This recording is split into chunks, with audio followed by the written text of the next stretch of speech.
today.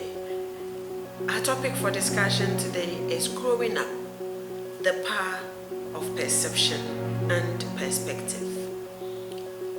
As a writer wrote quite some time ago, perception is what you interpret. It is your understanding of a given situation, person, or object. It is the meaning you assign to any given stimulus. Perspective, on the other hand, is your point of view. It's the lens you see the world through and determines how you view yourself, others, and everything else around you. Now, guess what? A couple of years ago, I took my daughter to her ritualistic trip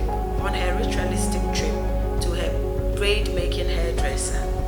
She was then about 8 years old. When we reached a newly constructed, gleaming 4-story preschool creche, I smiled and turned to her and said, "Baby girl, isn't the school beautiful?" "It's beautiful, Mommy," she replied.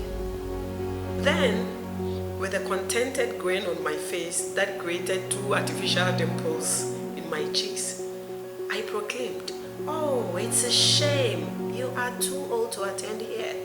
I would have brought you to the school." Before I could take my eyes off the steering wheel to catch a glimpse of the signs of elation on her face, she screamed in an injured tone, "Ah, Mommy!"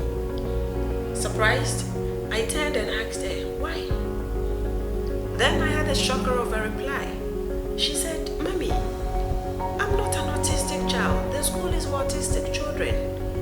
For the life of me, I couldn't imagine where she got such wild thoughts from. So I pressed on. "Baby, what do you know about the school? You don't even know anyone who goes to school there. So how do you know the kind of people who attend school there?" Then she replied confidently, "Oh, Mommy, but you should know. Look at the pictures on the wall. It is a special school." Once I looked at the pictures on the wall, I felt tongue-tied. As I had been driving past the school on countless occasions, my attention had always been fixed on the elegant and imposing physical structure and the installed playgrounds. I had never paid attention to the rather poor artwork of drawings that adorned the outside perimeter walls of the school. As I was sober to learn, though my young lady and I were looking at the same school, we did so with different perceptions. My adult perception made me focus on the brick and mortar. Her young perception made her focus on the artwork. Holding different perceptions, there's little wonder that we had formed different opinions on the same subject matter. I was humbled enough to let her know that I understood her opinion. But I explained to her that, as far as I knew, it was a regular school, just that the proprietors must have pinched purses when recruiting an artist for the job. Baby girl shrugged and looked ahead. Till date, whenever we pass in front of the school, we recount the story and we have a laugh. That is the power of authentic perception. Now, the liberating force of perspective. I've spoken about perception. Now let's look at the liberating force of perspective. One of my best friends and confidants turned 40 a few years ago. She just would not let my ears rest. She kept announcing to me that she was going to write a book. She even had a title for the book, "What I Have Learned in 40 Years" or something to that effect. To her, the 40 years she had spent on this earth had given her enough experience she would love to share with the rest of the world. I still continue to encourage her to write that book, knowing that her role as the founder and executive director of her own NGO, as well as being a global legal expert in data protection and privacy, leaves her with very little time for that venture. From our conversations, the grain I've picked is that maturing to the age of 40 has given on life. I can relate very much to most of the things we discuss because I reached that threshold in my life several years before she did. Being older than her, I have had my fair share of those pangs and have now metamorphosed into a butterfly from my cocoon days. By the age of 40, most of us develop our visions and perspectives on life. We learn what life is. We learn what we can tolerate and what we can't or won't tolerate. We grapple our genuine friends and family to us with hands of steel. We can smell fake characters from 1,000 miles away and we flee from them. We develop a bigger heart and learn to let go. We can be aware our best friends are sleeping with our men or women, but we will just smile to ourselves and watch them dance naked to the admiration of even the emperor in his new clothes. Yes, we develop proper perspectives and insights into life, and we learn to take it easy. Now, the real test of my perspective after 40 came on 16th August 2019. That was the day Bank of Ghana announced it was cleaning up the banking sector. Initially, I took the news as one of those useless notices regulatory bodies issue every now and then to create the impression in the minds of the unsuspecting public that they are working, when in fact they wallow in a perpetual state of inertia.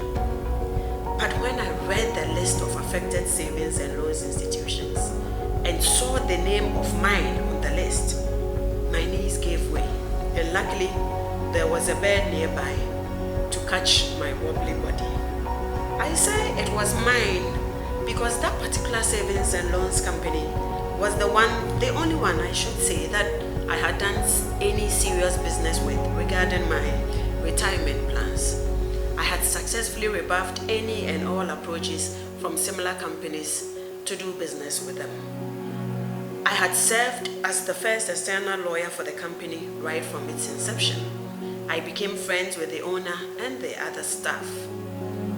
We bounced ideas off each other in our personal and business lives.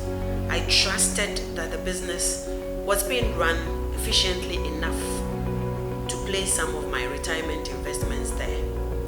Considering the aim of the investment, I rarely even made any withdrawals, and whenever I did, I informed the company that I was borrowing from my account and will return it. Oftentimes, I fulfilled that promise. And how did I do that? I learned to live a life of thrift. So my savings and loans institutions literally ceased to exist as from that fateful 16th day of August 2019. And it ceased to exist with my retirement savings in its belly. I didn't know whether to scream or to lie still when I got the news. I did the latter because my throat was just too dry to aid my desire to unburden myself through sound. So many questions started flooding through my mind. Why didn't the CEO, who I considered a friend, alert me if he was having any challenges with the business? How about the other employees? They couldn't alert me to such an impending doom after all these years of knowing and working with them? I sat up throughout the night, pondering over these and many other questions. So the next day after the announcement, I called the Chief Executive Officer to hear about what had happened from the horse's own mouth. He tried to mumble some explanations here and there, blah blah blah. After a few days, he called me to say that he was trying to see how he could help ease the pressure on depositors. So he set aside 10,000 cedis for me. Really?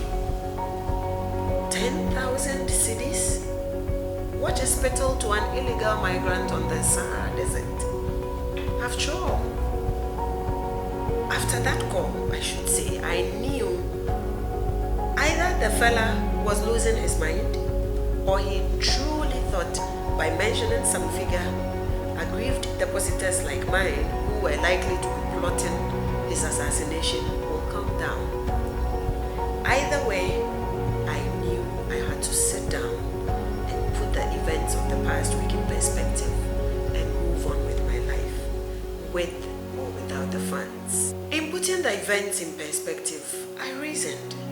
that if the gentleman could hear my uneasy breathing on the phone, and the best he could do was to offer me a paltry 10,000 cedis, it was clear that in all likelihood, I will not receive my money at all. Was I then going to allow that loss to take over my life? For as long as I felt aggrieved, I knew I was never going to be on good terms with any of the people I knew at that financial institution. It was going to negatively affect the relationships I had with the chief executive and the other staff. I figured that having lost the business he had painstakingly birthed and nurtured in a twinkle of an eye, the chief executive had his own grieving to do. Having to face his employees and hundreds of depositors, including pensioners, was torment enough for him. What was the point in adding my own bout of bitterness and animosity to the fray? What will it profit me if the man became suicidal under the weight he was carrying and killed himself, or even died in his sleep? After having these deep personal conversations with my soul, I decided that I will not let a single bad word come out of my mouth against anyone involved with the institution. I reasoned that humanity is more central to our being as humans than any material thing we may acquire. If I was going to lose my retirement savings, that was one loss enough for me to bear. I could lick my wounds in private till they heal by the power of time.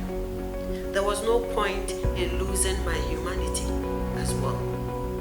If the Lord fell on me to bury my sense of loss and disappointment and keep my friendships, so be it.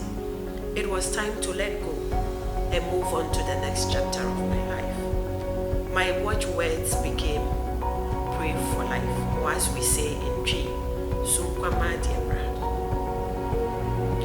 Once I took the bold decision to let go, accept what had happened, and move on, I felt very light in my head and heart. I refocused my attention on the things that I value and are dear to me: my family, my friends, and my firm. Truth be told, I couldn't really forget entirely about the money. How could I?